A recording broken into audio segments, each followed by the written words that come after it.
Hello, and welcome back once again to the Cellcast presents Untangling Kingdom Hearts. We are still in Kingdom Hearts Key, and today we are looking at 4 cutscenes in a row that actually feel like they have story that goes between them. First one we're going to be looking at is another Keyblade wielder, which the irony there is that other Keyblade wielder is us, because, hey, we've got other Keyblade wielders in the story now. If you remember from the end of the last episode, there was a new Heartless that was coming around town. And that's why we came back to Daybreak Town to find out what was going on. And our fellow Keyblade wielders, they've learned about it too. And they're splitting up to go around town and kind of thin them out. And we've agreed to help them. So yeah, our key player has. Always it's key player. But yeah, anyway, let's continue on with that. After that cutscene, because that was the first cutscene. Let's continue. This new kind of Heartless is called a Neo Shadow. They are like the Shadows, aka what I called earlier evil black bunnies, and but they are more human in shape. Got kind of more of a jester-like look to them. After defeating a bunch of these, another cutscene begins, and we see Chirithy walk into screen. By the way, this one is called Chirithy and Chirithy, which makes sense because not long after Chirithy walks on screen, another Chirithy pops up. So the two Chirithys there are talking shop. One of them, I assume, is the Chirithy we've been hanging out with, and the other is a Chirithy that's been hanging out with another player. Our Chirithy, at least the one I'm assuming is our Chirithy, asks the other how they're doing, and how's your wielder doing, and she says, well, the wielder is indifferent. I don't think they know what's going on. And I'm sitting here thinking, I don't know what's going on. But that's just because the story has not really focused on a lot of this yet. But they say they'll learn. They have to, because there's only 5 unions. We can't lose a single one of these wielders, in all honesty.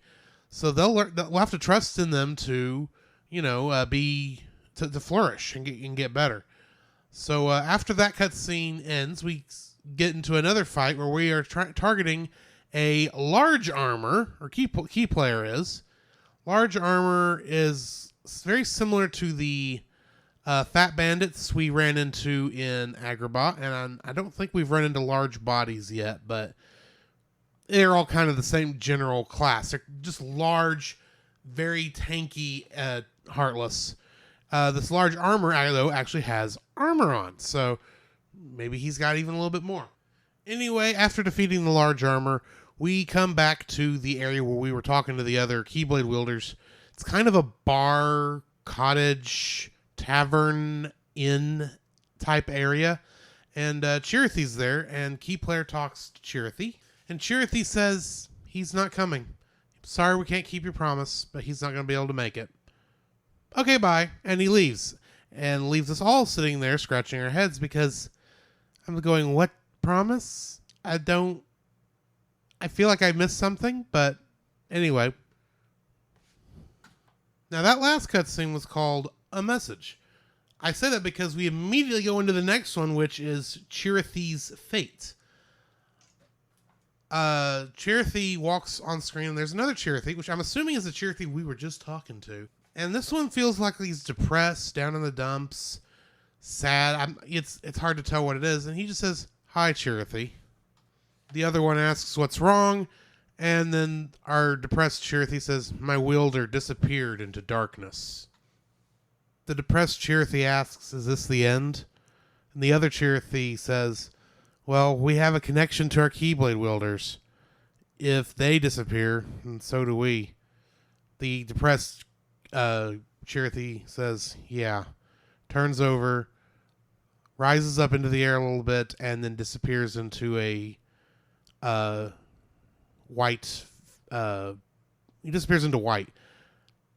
Behind the Chirithy that wasn't depressed, a portal opens and out comes the foreteller of our union.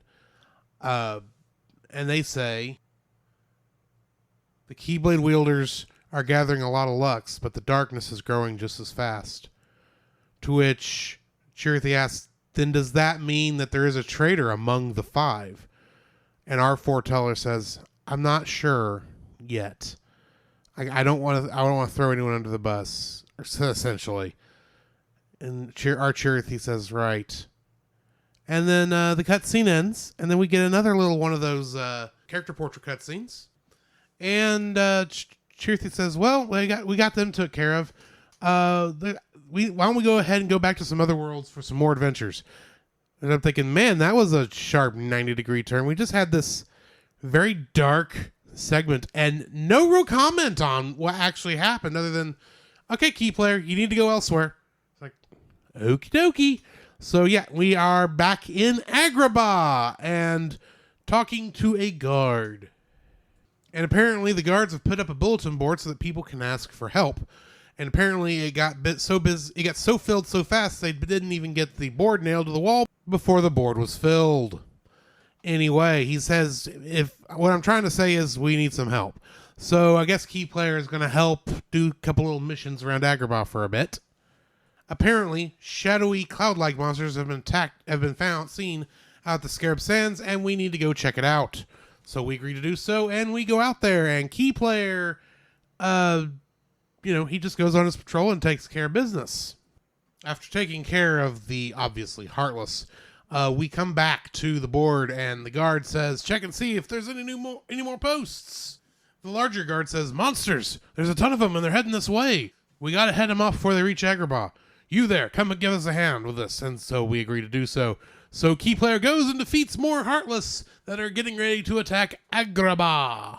As key player goes around, he eventually comes up on this giant fortress, or really moving fortress looking heartless, which is kind of cool looking. And of course, key player does defeat them. The guard says, I don't know how, but we survived. And we held our ground. Thank you for giving us a hand. You're a real lifesaver. Then Chirithy talks to us. She says, well, look who's turning into a regular Good Samaritan. Let's see if we can use your good deeds elsewhere. And so we open a portal and we go elsewhere, and we will come back to that next time because we are going back to Dwarf Woodlands to continue on with some more of the Snow White story. But anyway, join me next time for that. In the meantime, well, let me talk about this right quick before I end this out. This went with a very quick, dark story for a short minute. I kind of more curious what was going on there. Admittedly, up until this point, we have not seen that many other Keyblade wielders. The only other Keyblade wielders we dealt with were very, very early on during the tutorial cutscenes that were in Daybreak Town. Way, way, way, way back on that first Kingdom Hearts Key episode. So yeah, it's been that long since we've run into it. And then we get this other Chirithy. Now, we'd seen another Chirithy before, but we didn't know why that Chirithy was there or what he was doing. It's just kind of like that Chirithy appeared in the background for like a short minute, and that was it. And now we see that, okay, yeah, the other Keyblade wielders, they have Chirithys of their own. They are connected, which is interesting. And we do at least finally have someone saying exactly, hey, here's what your goal is. Or at least in the way I've been watching the cutscenes, we're finally saying, everyone's trying to get Lux to beat back the darkness, but hey, the darkness is growing. And oh, by the way, one of the 5 foretellers is a traitor. Well, I hope you're not working for him. That's a little bit, interesting. We did get, of course, another scene that included a foreteller. This was not a specific one because on my thing, it was the Pink Fox Girl, whereas on Dan's, that I'm using to catch up on all the other stuff, it was Snake Lady. So there is that little difference. Another thing that Dan said in the Let's Play was that he himself has even cut out some more scenes that were things that really didn't add to the story. It's more like if you're in when you're in Wonderland and Alice is looking for the White Rabbit. So she says, well, let's go check with the doorknob. The doorknob doesn't know where he is. Then you say, well, we'll go check in with the Cheshire Cat. Maybe he knows it. So you go there, Cheshire Cat doesn't know where he is. And it's that sort of nonsense where it's like, it's not really adding into anything. It's literally much more runaround than probably anyone in their right mind would want to deal with, which makes sense. This is intended to be a gotcha type game designed to make you spend real money on power-ups to use in the game. That's what the game was designed to be. So, of course, the story takes forever and a day to get anywhere. We are doing a much shortened, almost abridged version of this story, even though we are still going through all of the little... So, there are still a lot of filler cutscenes in this, both in the theater mode and in the game itself that we are still seeing. So there is that. This at least it finally feels like we're getting into some story, and I'm thankful for that. But I'm going to go ahead and leave it there. Join me next time when I think, if I've looked at this correctly, the main Dwarf Woodland story will finish. Like I said, if I'm looking at this correctly. I know, I think if you go down in there far enough, we go back there for a short time. Because I think we can end up going back to a lot of these. But I could be wrong there. Hang on, let me look. And of course, I closed it out earlier. So I gotta wait for this to come back up.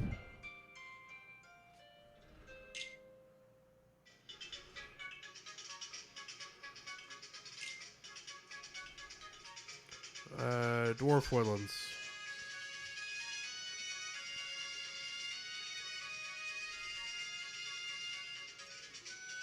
Nope, I was wrong. We will be finishing up the Dwarf Woodland story next time. So join me back here for that. In the meantime, this has been Drew, and we will catch you in the next frame. The Cellcast is a member of the Pop Americana and Culture Box media networks. For more information about shows in those networks, please check the links in the description. The Cellcast presents Untangling Kingdom Hearts as a production of the Cellcast podcast. You can follow us on Twitter at cast_cell, on Facebook at the Cellcast, on Twitch at the Cellcast Gaming, and you can email us at thecellcastpodcast@gmail.com or visit us on our webpage at thecellcast.podbean.com. Our theme music is Trinity by Tyler Spirian and is a remix of the song Dearly Beloved by Yoko Shimomura from the franchise Kingdom Hearts. The Cellcast podcast has no affiliation with Square Enix, Disney, or for that matter anyone else connected to the Kingdom Hearts franchise. The Cellcast Presents Untangling Kingdom Hearts is a fan production and no copyright infringement is intended or implied. Kingdom Hearts is owned by both Disney and Square Enix. This podcast also is not intended to be a replacement for playing the games. Please go and play them yourself.